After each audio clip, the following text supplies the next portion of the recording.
weltare ɓiɓɓe fulɓe andu diine maɗa fedde heblo sukaɓe afrique goomu coftal balli takkusana yoni to kobbillo madina kaaje pawe babaɓe fondu kanel ko on waktu yoni ha to lig seyba gorgol kabaruji men coftal balli jaten koto risi kalen haala kawgel winderiyankore ujunnaji 217 musidɓe tedduɓe woto godde joni joni jajnoɗen.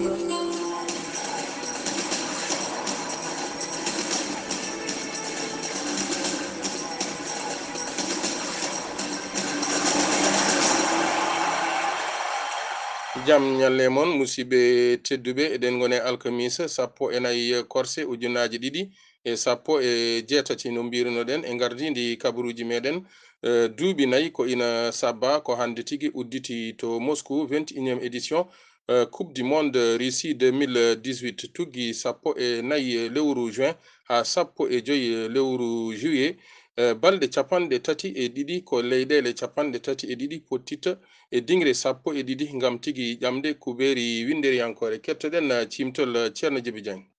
Amisa 14 lewru juin e hitande ujunnaji 2018 ñalawma hande o noon hakkillaji fof nene keedi toon to dewlaji Russie sababuni muɗum noon ko gudditgol nogas e goo ɓiwol lawol ko yowiti e fuggu koyngel woni coupe du monde mo FIFA. Coupe du monde mo FIFA noon yuɓɓinte ko kala e duuɓi nayyi kene tolni e 210 leyɗele windere nde kañum jeenoma e ɗaftodiral ngal woni qualification ngaji ɗi kono noon ko leyɗele 32 tan dañi wadde qualifié e oɗon compétition so tawi en kaali e tarih oɗon compétition lawol mum garwoniwol wonno ko hitande 1930 toon to dewlaji Uruguay ko Uruguay tigui woni kippo won leydi adindi ƴettude coupe du monde de football. Leydi sakitindi ƴettude coupe du monde de football ko leydi Allemagne wonno ko hitande ujunnaji 2014 woni 2014 toon to dewlaji Brésil. Brésil ko kam woni kippo mo ganduɗa ko kippo ɓurɗo hewde arayuji e ngel ɗon kawgel eɓe jogui kene tolni e titre uji 5 kippo mo ganduɗa kañum woni joguiɗo ɓiɗɗo ɓurɗo hewde loggi woni ɓurɗo loggude loggi e oɗon compétition meilleur buteur de la compétition on noon ko ɓiɗɗo leydi Allemagne ko Miroslav Klose ɓiɗɗo kadi ɓurɗo kadi hewde participation ngaji woni tan pettuɗo ɓurɗo hewde ko fetti e ngel ɗon kawgel onne kadi ko ɓiɗɗo leydi Allemagne biyeteɗo Lothar Matthäus. Leydi Allemagne kam ne woni e wadde défendre titre muɗum kono noon kam wona hunde wemde saabu ɗum Espagne kam wondude e France e ɓeɗo ɓe ganduɗa kañum woni Argentine mo Lionel Messi kam e Brésil aɓe toon goto foof noon ne ƴeewa wadde feere holno ƴettiri ndi ɗon kupperi wona ɗum ko noon continent africaine kam heeɗani hen caggal neli toon ko wayno nelaɓe joyo ɓeɗo ɓe ganduɗa kañum woni leydi Nigéria, Égypte, Tunisie, Maroc kam e leydi Sénégal kam goni yahanɓe continent africaine toon to coupe du monde mo football. Sénégal e hitande ujunnaji 2 woni 2002 waɗino toon jalore eɗen ñaagui tan kadi yo Sénégal wattu toon jalore nde wonno jalore e 2002. Amin ceerno Djiby Dieng ɗo to kalaten ko Russie hucciti e Arabie Saoudite woni pottital gadanal pottital ngal nan yaha ɗo to kalten Arabie Saoudite ko Russie fi ɗum loggi tati e ndiga pottital ngal suwa gasde joni joni o bismoɗen ceerno Saydou Ba ko fati e groupe B.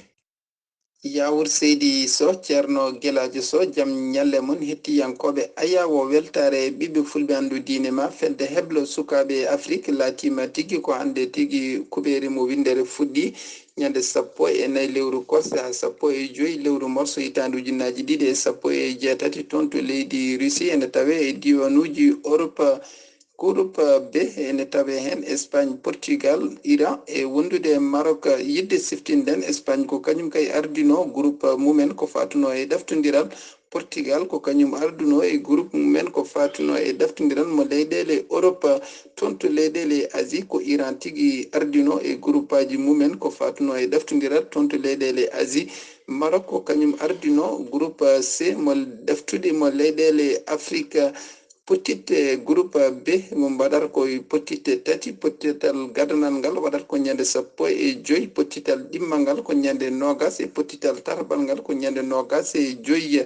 yidde siftinde en ñande 15 ko Maroc kañum tigui joudar toon to Iran e waktuji 17 taw kadi ko waktuji leyɗele Europe Portugal juude Espagne e waktuji nogas ñande nogas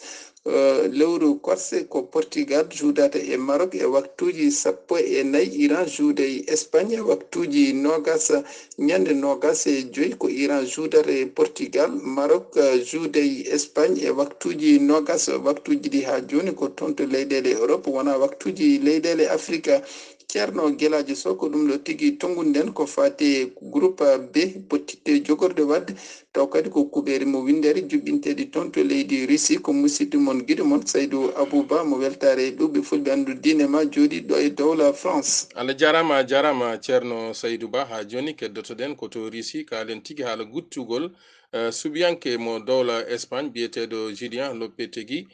caggal tigui nde o signini contrat to Real Madrid lomtimo noon ko biyeteɗo Fernando Hierro omo ganduɗa wonde ko kañum tigui wonno directeur technique équipe mo dowla Espagne ñalawma janggo o so weeli Allah Égypte mo Mohamed Salah ma huccit e Uruguay Maroc ko kañum tigui huccit e Iran Portugal huccit e Espagne joni on bismoɗen ceerno Ahmadou Ba o haalan en ko fate poule C e poule D ceerno Amadou bisimilla maɗa. yawur seydi Sow ceernam ceerno Guelaji Sow jaam ñalle moon hettiyankoɓe weltare ɓiɓɓe fulɓe anduɗine ma laatima han tigui ñalawma alkemes 14 lewru juin ndu gonɗen ndu hitande ujunnaje 2017 ko han tigui kuɓeri ndi winderi ndi hakkillaji fof jowitoy toon to leydi Ris en paami noon Ris ñalawma hano 32 araray leyɗele certuɗe ina tawe toon to gendimo leydi Ris en paami noon woni toon ko kuɓeri ndi winderi ndi groupe D tawete en toon ko leydi Argentine wondude Nigéria e Croatia wondude Islandia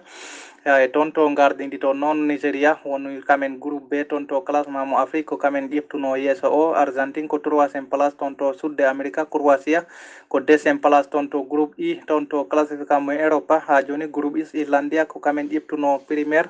ɓe joguino ko 22 point en paami noon ñalawma aset garowo o ta ko 16 lewru juin ndu gonɗen ndu ko Argentine huccodirta e ɓe witeɓe Islandia en paami kay ko Argentine mo Lionel André Messi toon to leydi Argentine ko ɓe wite kamen tigui kuccodirta sanga 15 heures en si on waktu yawti han ko Croatia sanga 21 heures kamen jaɓɓo to leydi Nigéria sen giwi groupe D jaten toon ko toon to groupe C noon tawten toon ko leydi Pérou France wondude Australie Danemark France noon kamen gardinti to ko kamen ƴeftuno toon to hoore to groupe mumen to Danemark ko ɗiɗaɓo wonno ta Pérou noon ko place jowaɓo wonno